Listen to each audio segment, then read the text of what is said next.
Hello Ravenclaw, and welcome to your weekly general reading. There are no dates on my reading, so I trust that when the message reaches you, hopefully it's your message at that time. Anyways, hi, and hope you're doing well. I'm doing pretty good. I really don't have any complaints. I'm getting a lot of work done, just kind of banging out a bunch of projects, and feeling kind of good about it. Of course, it is almost Libra season, so that could be part of it because I'm a Libra, and as soon as that weather starts changing and I can start putting on sweaters, and I just feel that chill in the air, I come alive, and I don't know. I feel like I'm getting my shit together, you know? Anyways, let's go ahead and get started. We're going to cut right there, and I'm going to take the back half. It's just what I feel. Alright, let's see what we got for you.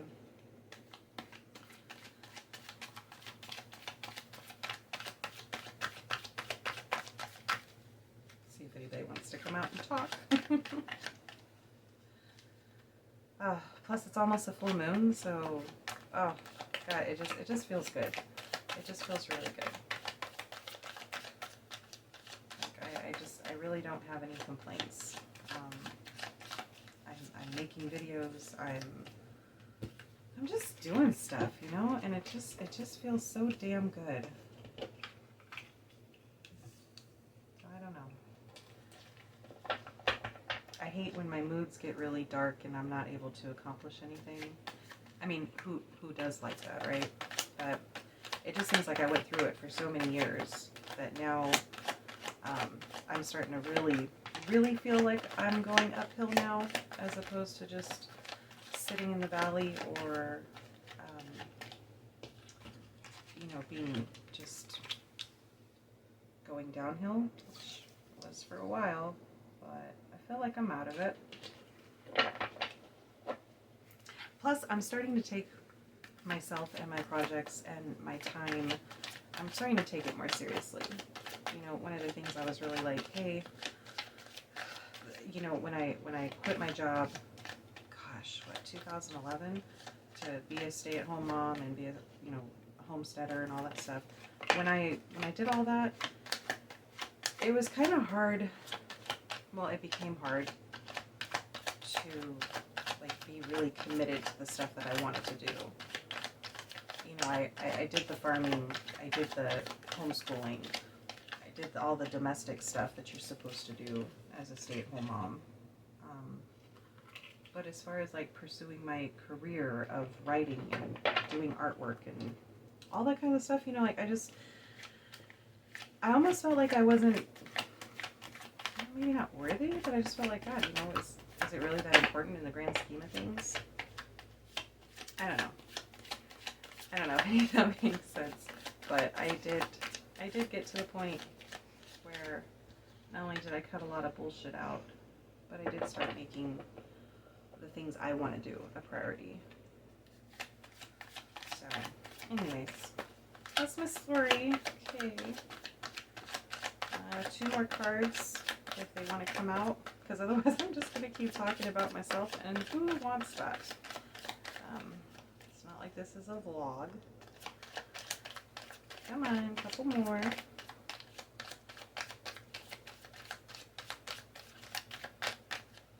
Anybody? Are we just going to do 8 cards today, Ravenclaw? I'm going to... Oh, okay. Oh, the time turner! Oh, I get so excited. That's why I started putting the time turner on the board, because whenever that card would come out, and I'm like, oh, you idiot, why don't you have your time turner out? Oh, how exciting. I don't know why. It just tickles me. It just does. There was a part of me today where I felt so drained. I wasn't even sure I was going to get these done. And then I reminded myself, no, sweetheart, this is what you want to do. This is what you enjoy doing. So, yeah. Kind of had to give myself really 2 more? Okay. I had to give myself a little bit of tough, but also like gentle love. Okay. So, we are going to pull a clarify card. And then we're going to see what's going on, yeah?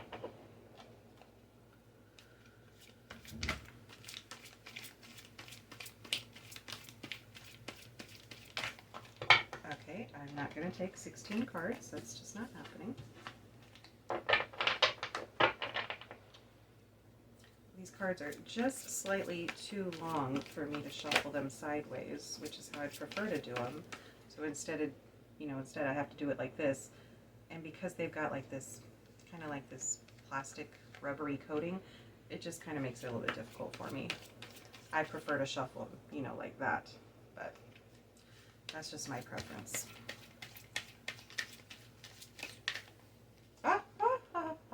We got one. Aww, Luna, Princess of Discs. So the Page of Pentacles. All right, my dears. So let's go over these real quick. We have the Sword of Gryffindor, which is funny because Slytherin, their first card was also Sword of Gryffindor. And I did shuffle the hell out of this deck. So then we have Approaching Hogwarts on the boats. Beautiful. Beautiful, beautiful, beautiful. All right, Dean Thomas and the Durmstrang Ship. And again, I'm still getting used to where I need to place the cards for this camera. Well, it's my phone. And hopefully the quality of the videos will hopefully start getting better. I know that it has a hard time staying focused on the cards, which is highly annoying. But as far as the audio quality goes, I think I'm doing okay. Oh, I'm sorry. So Common Welsh Green Dragon. I used a different microphone because I think Chiona destroyed my other one. The Hogwarts Express, nice big frontal view. Draco Malfoy, Aragog. It's funny because I was just talking about Aragog today with my daughter. I was telling her about the Carboniferous era where there was a lot of oxygen in the prehistoric period and the insects grew to be like huge. So. The Time Turner, yay! It really does make me happy. It's just absurd how happy that makes me. And then here they have Luna and Harry waiting outside of Hogwarts. Kind of locked out. And then finally Hermione and Harry. All right, Ravenclaw, you know the drill. Give me a moment. Let me look it all over and see what we can come up with. No, Chiona. All right, give me just a moment. Okay, Ravenclaw, I'm gonna talk this out because I have somewhat of an idea, but there's a couple of factors that I'm not really sure how they go into it. What I'm getting so far, when I'm looking at these two right here in conjunction with the Page of Pentacles, what I am seeing is like you can't go back, that old way, that it's forever changed. It is, you're locked out of it, okay? This is definitely the scene where everything changes after this point. This is the year that Dumbledore dies, and it's never going to be the same ever again. And what I'm getting from this is that, yeah, you can't go back, and that you're locked out. That path, that door is closed, and that is because here we have this beginning of like a new enterprise, this manifestation of something new, bringing something new into fruition. And I definitely think that with it being Luna, it's this quirky new kind of approach to it as well. Fellow Ravenclaw, correct? And it's just this different way of looking at things. Maybe even just being silly, okay? Or at least what would be perceived as silly. So very smart, but just this different way of seeing things, right? Okay, this is what I've got so far. When I'm looking here at, you know, approaching Hogwarts, and also the actual ship, so not just the little boats, but the actual ship, I'm feeling like, you know, sailing into new waters.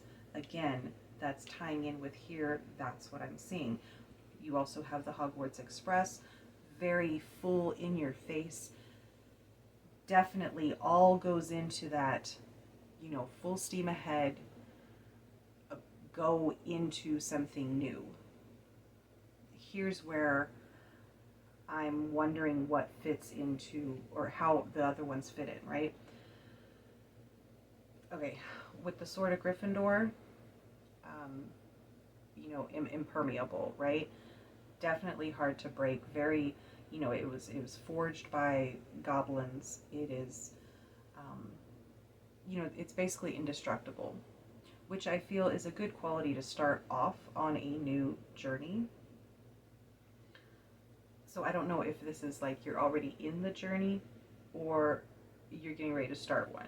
Okay, so somewhere we've got like at the beginning where forged in fire, ready to go and approach this something new that's on the horizon. Okay, now with Dean and with Draco, I'm like, well, so how exactly are these guys fitting in? Both of them, to some extent, were Harry's competition. You had competition for Ginny. You had basically just complete nemesis competition in everything, right? So I'm wondering if these are representing like new challenges, which now that I just said that out loud, I think that really does kind of make sense, because then you also have two challenges here, right? One of the dragons from the Triwizard Tournament, um, not necessarily the scariest one. She's one of the gentler ones. And then you have Aragog, who, same type of energy, right? Like, could be very, uh, is very scary, could be very dangerous, but, you know, to Hagrid, no, not dangerous at all. Um, and definitely with that, like, all over, right? Kind of putting the feet in everywhere, but also spinning a web, right? So I'm also where everything is like interconnected. That sounds like something. I don't know. There's something there. So then all that's left for me to really look at is with Harry and Hermione. And I think just the way that their faces are, I included this card because it's just this look of just this concern and this shock and this like, hey, what the hell is going on? Um, Plus the unique friendship that they have, right? So there's a lot representing in here. It's that having grown up, it's this loss of innocence, this, which is truly a very good, it's a good energy, because now their brains are thinking, right? Now they're able to problem solve and come up with these new solutions that maybe they couldn't do before. So I'm just really getting this idea of, you know, you went through it and now it's like full steam ahead, and there's going to be competition going forward into this new enterprise. I guess especially if you're like starting a business or something. You know, you're going to get into these waters that are going to be a little difficult to navigate because it is something so new. But I think you're going to be okay, because the really big bad monsters, those big challenges, they're not going to be so bad after all. Okay? Which I know is kind of funny saying that when it comes to Aragog, because literally could have just killed you, like, with all of his children, right? But you still managed to get away. So I'm just feeling like the old way is just locked out, it's past, you're done with that, and now you're just full steam ahead with whatever this new venture is that you've been working towards. Okay, whatever new thing that you've been trying to do, whether it's reinventing yourself or it's starting a business, I feel like right now that time starts now. So I don't know if that helped anybody. Hopefully it did. But anyways, I love you guys, and I'll see you next week. And until then, be good to yourselves. Okay? Bye.